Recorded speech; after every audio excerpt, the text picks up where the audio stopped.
So, welcome to Magic in the Muck, a soul's compass for change. I am so excited to be here with Julie Ann, my dear friend, my co-facilitator, my co-creator of all sorts of beautiful things in life. So, welcome, Julie. Jennifer, fellow cohort. So, I'd love to just dive into, when we say magic in the muck, what does that mean to you? Oh, wow. Magic in the muck. Well, it's really interesting that I come across so many people that literally get themselves covered in their muck, It's like they are living day in and day out, like swimming in their muck, right? And I think what we offer people, either through our books or in our retreats, is a magical way of getting out that swamp.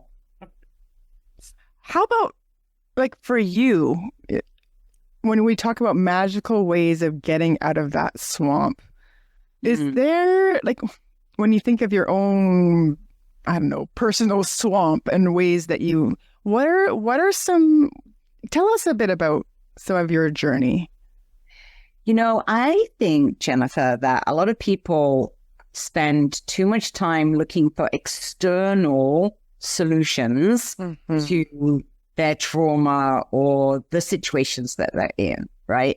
To give an example, when I had, kind of paralysis, I had 2 months where I couldn't walk, my vertebrae collapsed, and I was in so much pain. And I was looking externally for the magic, and I'm looking, is it a magical operation, or is it some magical appliance that I can wear, or some magical drug that can, kill the pain? But what I realized was that the magic is inside of us, and I think that sometimes we get so distracted by the muck that it's difficult to go inside to look for the magic. What did you need to muster inside yourself to go there? How did you go there? I think what I was missing was that we're so surrounded. It's like a stereo noise of pain, like it's so loud that you can't, it's too distracting to go inside and to think, there's a solution. I have the solution for this. I have a solution for my body. I have a solution for it. And so what I did to start with, which was easy, was, I was lying flat on my back. So it was easy to just listen to meditations because I could put the headphones on, and by listening to a meditation, for start, it would calm me down. So I'm kind of getting out of the chaos, and I'm getting to a more peaceful place. And then as soon as I'm in a more peaceful place, I can then go inside and, and come at this whole thing from a completely different angle, right? And I think that's where the magic comes in, when you realize, it's not just our magical bodies, but it's what are we truly capable? What is our soul actually capable of? Yeah. You know what I love, Julie? I'm just, as you're sharing your personal journey story, I remember so clearly because I was there with you in Mexico right before all of this happened.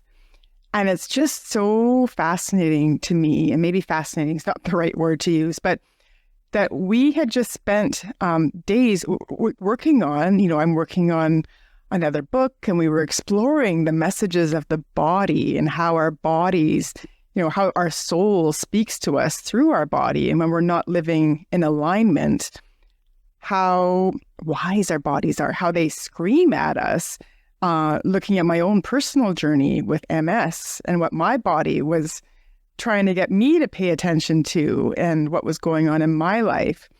And then you and I had this Temazcal ceremony, and then your body spoke up loud and clear. It's just like you said, first looking externally, what are the answers? And I remember myself looking externally, okay, what do I do? How do I fix this?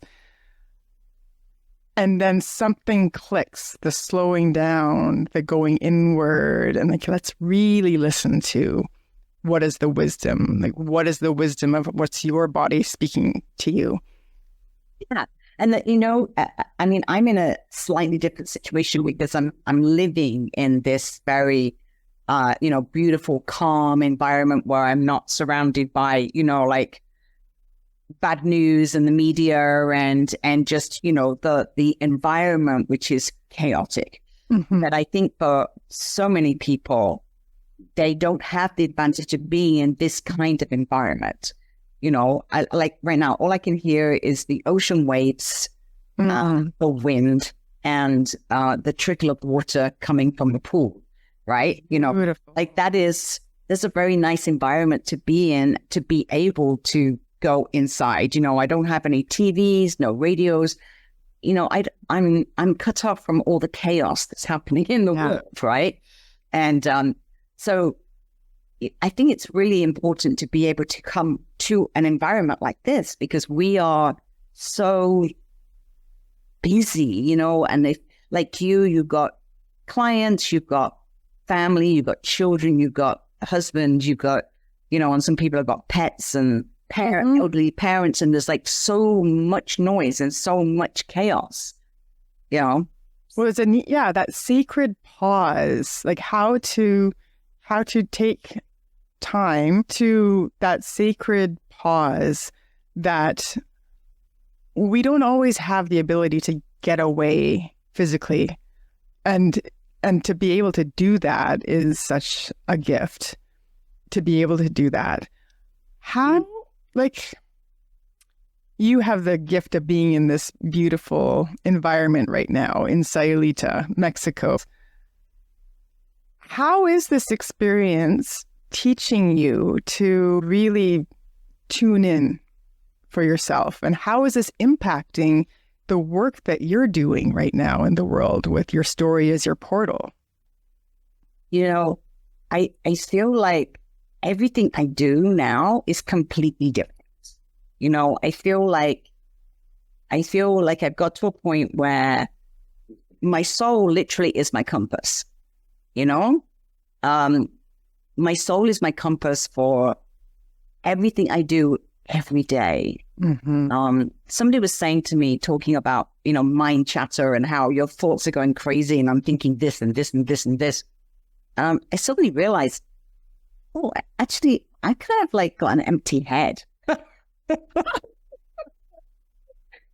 I quietened all of that down. Like, I don't have that. I mean, very occasionally, if I've had a very busy day and different things have happened and I didn't manage to finish all of the urgent things that I wanted to do, I might have some of that mind chatter in bed, whilst I'm trying to relax. I might get that, oh, darn, I forgot to do that, Uh-huh. But other than that, kind of in the daytime, literally letting my soul be the compass for every action that I do and every conversation that I have. And it's a very different way of being. Yeah. Being, right? It's about being. We are human beings rather than human doings. Yes. Yeah. So I love, and I love how this really feeds into what we want to co-create with our upcoming Soul Compass retreats as well. Mm-hmm. Yeah. Yeah. Well, to give people the opportunity to be, right? Yeah. Like you need, when you're in that muck, you really need a reset. You need like the reset button. It's like whenever, it's so funny because, when you have a problem with your phone or a problem with your computer, it's the first thing people say is just reboot it. Reboot it. Yep. Unplug, reboot. Yeah. So that's what this feels like. It feels like we're giving people the opportunity to reboot, And it's a soul reconnection, like reboot, but really it's about coming really home to like what is home, not this outside version of home, but this inside version of home. Yes. So yes. It's a reconnection, but to be able to do the reconnection, you need to get out of all that busyness. So, well, yeah, to gain perspective, right? It's about, well, it's more than perspective, but it is about stepping back to look at the big wide view picture of, and to be really embraced by the elements of nature, to be embraced by the sky and the ocean and the sand and the garden, and because there is something about coming back to our, like, really who we're, like, our roots of our connection, because we are nature. And I think so often people separate themselves, like, as a human, I'm different than that, but we're not. We're all connected. And so to be in that environment, I think, is such a gift to reset and reboot. Yeah.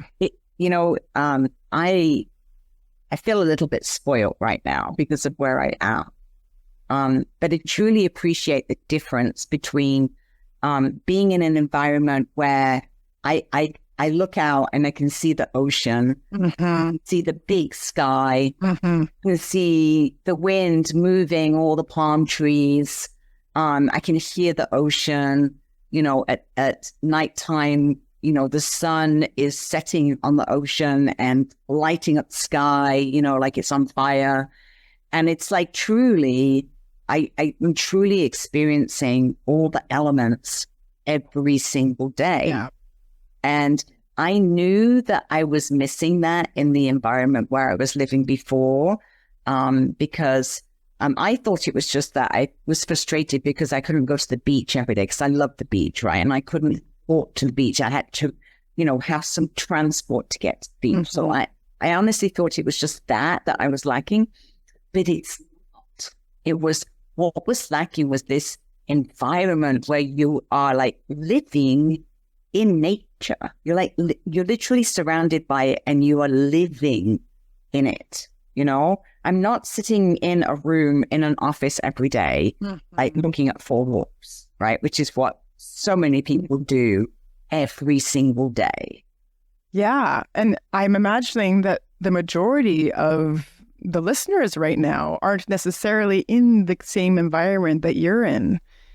So even, and not everyone is able to get away from their environment. Do you have any thoughts or ideas on how can people in general, like, really make intentional efforts to hit the pause button and really connect with themselves? I wish, Jennifer, that I could let everybody experience what I'm experiencing, for them to truly understand that they can keep going in a loop for days, weeks, months, and nothing's ever going to change, and they can take a week or even, a long weekend out of their life and hit that reset button, and it changes everything. And it's like, I was talking to you about one of my friends, and she's got to that age where she lost her job and she's been trying to find another job, but she's over 60, and so there's all these reasons why she's saying why she's not getting another job, like ageism and sexism and, the young people, blah, blah, there's lots of reasons, but she's repeating the same thing like over and over. It's like the Groundhog Day, and it's like the only way you're going to change anything is if you stop and go inside and say, what do I actually want? Yeah, I love that. What do I actually want? Because, you can, without even realizing, like, literally your unconscious mind is having a battle with your conscious mind, right? And you don't even know it's happening, because it's like, and even I hear people saying these things, they'll say something like, oh, well, I'm so done with the 9-to-5 thing anyway. I'm just, I've really had enough of the 9-to-5 thing. Really had enough of working in offices anyway. And it's like, Oh, why can't you get a job? Well, because every day you're saying I've had enough of this. I don't want it anymore. Yes. So really, the whole reset. Like, what do you want? What do you want? What is your why? Like, why am I here on this planet? Who am I here to serve? And why is that important to me? Why is that important to my soul? Yes, because, because if we're not feeding our soul, we know it, right? We're not lit up. We're not coming from a place of joy. We don't kind of jump out of bed, like happy and really looking forward to the day. It's when you're feeding your soul, that's what that feels like. That's when people see you and you're, they see your light.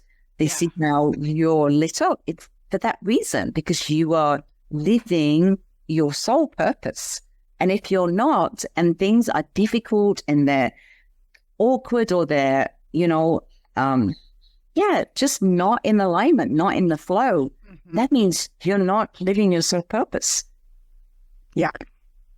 So, Julie, I just going back in time for a moment to when we very first met, which was in like 2017. Well, 2018 was when my first book, Magic in the Muck, Finding Grace in Chaos, was published.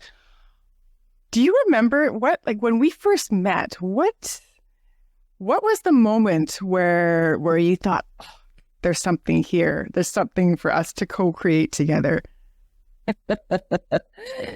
It's really, it's interesting that you should say that, because it comes back to nature again. Because if you remember, we were in Miss Maloya in Mexico, and we were really surrounded by nature. And there were some pretty magical things that were happening, in our environment. And at the same time, I was going through a lot of stress. I was just separating from my husband, and there was a lot of internal chaos.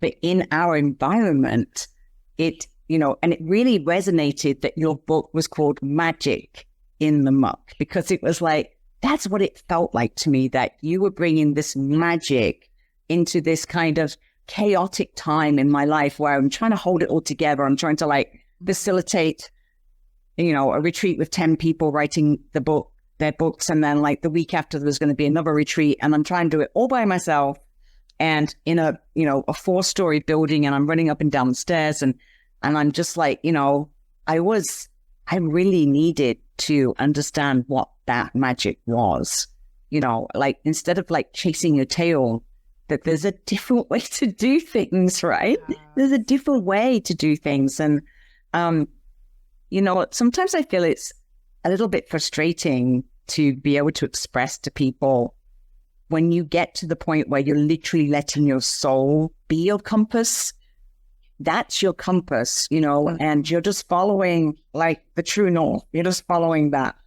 And unless you can get to that place, you're always going to feel like you're chasing your tail. Right? Always. So it really is about how to listen to the subtle cues and the not so subtle cues of, again, I just think the body is such a valuable resource for tuning in and attuning to that compass and listening to the body, listening to the soul, and doing that sacred pause. So I'm so excited to be doing these Soul Compass retreats together with you, because I think you and I, we have a really unique way of working together and what we bring. And it's not even about showcasing us and what you bring and what I bring, but I think the magic that happens with your gifts and your resources and with my gifts and my resources, and then add in the participants and what each of them brings with their magic. It's pretty magical. Yeah, I can't find the words or the experience. So I love how it's come full circle, that, from writing this first book of Magic in the Muck, Finding Grace in Chaos. Who knew that years later there'd be a podcast called Magic in the Muck, and that we would be sitting here right now in this exact moment, really excited about what's next, and really, me doing my own work of tuning into my compass and living in alignment, and you doing your work.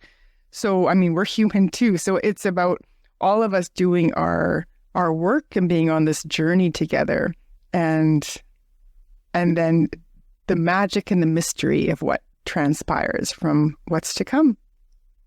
Yes. And I think it is, we talked about how important the environment is, but I think more than anything, it's when you can completely envelope yourself in a small group with, magical facilitators that are creating magic and seeing things that perhaps you're not seeing. So, I've had some people say, it's like you're looking into my soul. You're the eye of the soul. Mm-hmm. And I think it really is that. I think when you're very busy in your world that you can't see, there's too much muck there, right? Yeah. And so I think we really help people to see that magic. Yeah. We really help people to listen to their soul and to really get some direction, a direction for how do I listen to that voice? How do I listen to that true north and really get to start living in a whole different way, really? Yeah. Well, Julie, thank you so much for this conversation, and for the listeners who want to tune into your podcast. Your story is your portal. Mm-hmm. We'll put all of those links in the show notes. But anything else that you want to leave with? I wish that I could show everybody how beautiful this environment is where I am right now. It's truly magical. It's truly magical. And I really hope that you'll give yourself the opportunity to come and experience it with Jennifer and I, the JJ team, because it's magical. It is magical. Thank you, Julie. Thank you, Jennifer. Thank you for being here with me on Magic in the Muck. If today stirred something in you and you're ready to walk this path more deeply, I invite you to join the Soul Compass Circle, a journey of reflection, connection, and soul-aligned living. You don't have to do this alone. Just visit the link in the show notes to step into the circle. I look forward to meeting you there.